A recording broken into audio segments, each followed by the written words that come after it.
Hello students, we are starting with unit number 6, chapter 2, refraction of light. Why we are starting with chapter 2? Because chapter 1, that is reflection of light, has been deleted from the syllabus. हमने कुछ basic चीज़ें जो हैं वो 10th class में भी पढ़ी हुई थी, like the basic definition. What is refraction actually? Refraction is the bending of light, यानी लाइट का जब एक मीडियम से दूसरे मीडियम में जाने से जो पाथ में चेंज आता है, that is known as refraction of light. हमारे पास दो टाइप के मीडियम होते हैं, rarer medium, optically rarer medium and optically denser medium. In a rarer medium, the particles are far away from each other, while in a denser medium, the particles are very closer to each other. Example के लिए इसको understand करने के लिए हम समझ सकते हैं, glass is denser than air and air is rarer than water.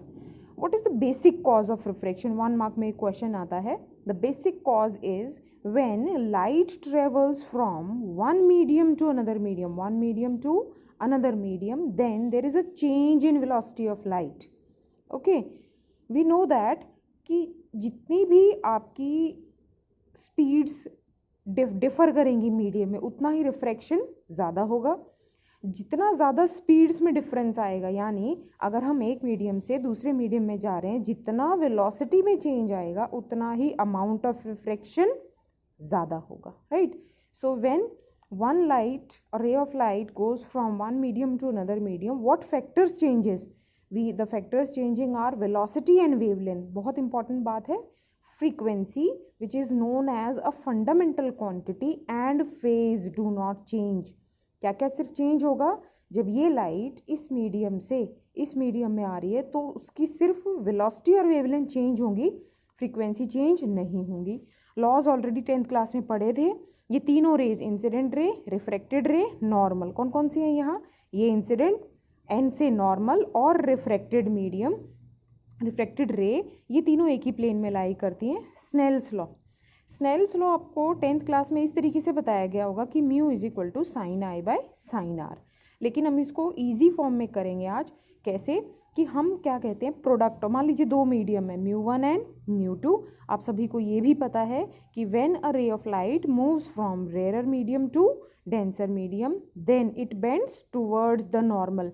क्यों? क्योंकि हमेशा डेंसर मीडियम में उसकी स्पीड क्या हो जाती है? कम हो जाती है, ठीक है, और उसकी रेयर मीडियम में स्पीड हमेशा ज़्यादा होती है. सो यहाँ पर मैं एक और बात क्लियर कर देती हूँ. V1, क्या क्लियर करेंगे हम? V1, velocity of light is greater than V2, ठीक है. रेयर में वेलोसिटी हमेशा ज़्यादा होती है. तो स्नेल्स लॉ क्या कहते हैं? The product of refractive index and sine of angle in that medium is a constant.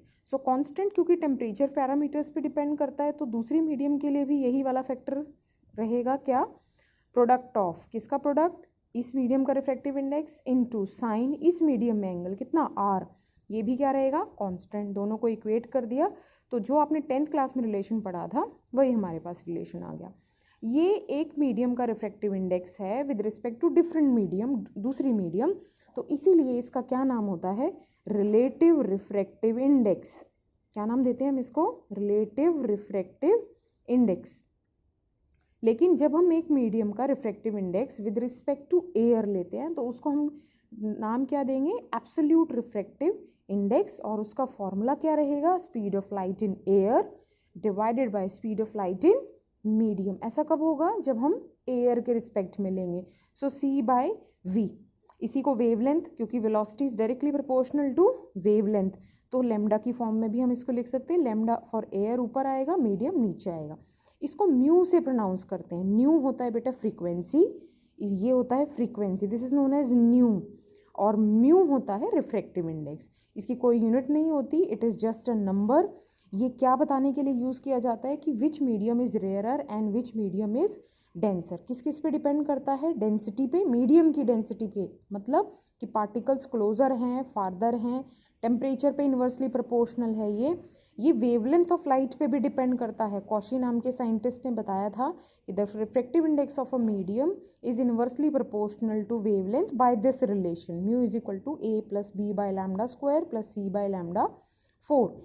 And एक और चीज़ ध्यान रखेंगे, एनर्जी हमेशा कांस्टेंट रहेगी during refraction. Why? Because frequency fundamental quantity क्या रहती है, कांस्टेंट। ठीक है, एक बात बहुत इंपॉर्टेंट है कि जब भी हम रे ऑफ लाइट को इंटरफेस, ये जो मीडियम, दो मीडियम्स को सेपरेट करते हैं, इसको हम क्या बोलते हैं, इंटरफेस। जब भी इंटरफेस पर लाइट नॉर्मली डलेगी तो वो अपना पाथ को क्या करेगी, सीधा ही ट्रेस करेगी, यानी नॉर्मल इंसिडेंस के लिए रे का पाथ चेंज नहीं होगा, उसी में वो सेकेंड मीडियम में स्ट्रेट लाइन में ट्रेवल करेगी। प्रिंसिपल ऑफ रिवर्सिबिलिटी भी 10th क्लास में हमने पढ़ा था। क्या है प्रिंसिपल ऑफ रिवर्सिबिलिटी, कि हमने एक मीडियम से दूसरे मीडियम में स्नेल्स लॉ लगाया, एयर से ग्लास, फिर हमने एक मिरर लगा दिया, प्लेन मिरर। प्लेन मिरर पर चेक करो, नॉर्मल इंसिडेंस है, तो नॉर्मल इंसिडेंस में रे अपने पाथ को क्या करती है, retrace.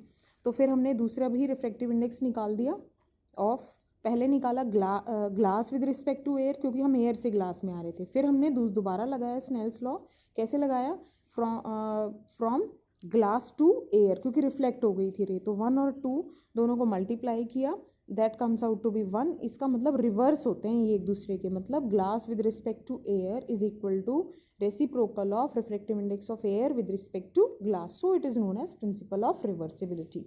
Then is refraction through a glass slab. ये बहुत ही ईजी टॉपिक है, लेकिन इसमें 2 बार रिफ्रैक्शन हो रहा है। Are you able to visualise this P Q and S R two interface. So यहाँ पर जो रे ऑफ लाइट है वो कितनी बार रिफ्रैक्शन फेस करेगी, 2 बार। तो 2 बार स्नेल्स लॉ लगाएंगे हर इंटरफेस के लिए। पहले पी क्यू इंटरफेस के लिए स्नेल्स लॉ लगाया, ग्लास में आ रही है फ्रॉम एयर, तो refractive index of glass with respect to water is sine I1 divided by sine R1। ऐसे ही दूसरे इंटरफेस के लिए लगाएंगे, क्या लिखेंगे, air with respect to glass is equal to sine of, बोले क्या, कौन सा एंगल, I2 बाय R2। 1 और 2 इक्वेशन आ गई, दोनों को हमने मल्टीप्लाई कर दिया, what we get is this is equal to 1। Geometry से चेक करें, R1 और I2 क्या है, सेम है। When I1 and R2 are same, हमने इस इक्वेशन में सब्सटीट्यूट किया, तो sine I1 is equal to sine R2। इसका मतलब क्या हुआ, ये I1 और R2 क्या रहेंगे, दोनों सेम रहेंगे। ठीक है, लेटरल डिस्प्लेसमेंट बताई थी, दोनों पैरेलल लाइंस के बीच में जो ये डिस्प्लेसमेंट होती है इक्वल वाली, BN परपेंडिकुलर डाला था, ये जो पैरेलल लाइंस के बीच में जो नॉर्मल डिस्प्लेसमेंट होती है जिस is known as lateral shift या फिर lateral displacement. Next is refraction through a compound slab. Compound क्या होता है, जब हम एक प्लेट को डिफरेंट मटेरियल से बनाए, जैसे ये प्लेट है मेरे पास, एयर है बाहर, ये डिफरेंट मीडियम है जिसका रिफ्रैक्टिव इंडेक्स अलग होगा, ये कोई सेपरेट मीडियम है, देन अगेन एयर। तो हमने अब यहाँ 3 इंटरफेस देखने हैं, पहला इंटरफेस AB, दूसरा BC, तीसरा CA। 3 बार रिफ्रैक्शन हो रहा है, 3 बार स्नेल्स लॉ लगा दिया। B का refractive index with respect to A, equation 1, C का refractive index with respect to B, equation 2, and A का refractive index with respect to C, third equation. ठीक है, तीनों को हमने क्या कर देना है, मल्टीप्लाई कर देना है। सो लेफ्ट में सारे आपके रिफ्रैक्टिव इंडेक्स मल्टीप्लाई हो जाएंगे और राइट साइड में आपके पास साइन वाले 6 पैरामीटर्स हैं, ये मल्टीप्लाई हो जाएंगे। ज्योमेट्री क्या कहती है, ये दोनों R1 है, ये पैरेलल लाइंस, एक ट्रांसवर्सल, तो ज्योमेट्री से alternate interior angle R1 same हो, ऐसी ज्योमेट्री से R2 क्या रहेंगे, सेम। आपको ये भी पता है ये एंगल I और ये एंगल I, मतलब angle of incidence, angle of emergence, ये भी क्या रहेंगे, सेम। ओके, सो इस ज्योमेट्री को हम सब्स्टिट्यूट करते हुए ये सारे कैंसिल हो जाएंगे। ठीक है, I और यहाँ पर भी जो एंगल ऑफ इमरजेंस था सेम, R1 से कैंसिल, R2 से कैंसिल, तो 1 आ गया। अब हमारे जो पहले 2 मीडियम थे उनको हमने लेफ्ट में रखा, लास्ट वाला मीडियम का रिफ्रैक्टिव इंडेक्स रेसिप्रोकल में आ गया, reciprocal principal of reversibility use कर दिया। सपोज A फॉर एयर है, B फॉर वाटर है एंड C फॉर ग्लास है, तो ये रिलेशन जो है कई बार हम न्यूमेरिकल्स में यूज़ करते हैं। ये कुछ आपको रिफ्रैक्टिव इंडेक्सेस लर्न रखने हैं। ग्लास का विद रिस्पेक्ट टू एयर 1.5 होता है, वाटर का 1.4/3 या 1.33 होता है। ग्लास का अगर विद रिस्पेक्ट टू वाटर निकालें, विद रिस्पेक्ट टू एयर, तो हमारे पास क्या था, कितना था, 3/2, लेकिन अगर हम ये रेशियो निकालेंगे तो आपका ऐसे आएगा। नेक्स्ट इज कि आपका रियल और एपरेंट डेप्थ का, आपने 10th क्लास में पढ़ा था कि कॉइन अपीयर्स रेज्ड, और अगर कब, जब आप कहाँ से देख रहे हो उसको, रेयरर मीडियम से देख रहे हो। ओके, सो कॉइन अपीयर्स रेस में जो आपका, अगर आप रेयरर मीडियम से देख रहे हो तो आपकी जो रियल डेप्थ होगी और एपरेंट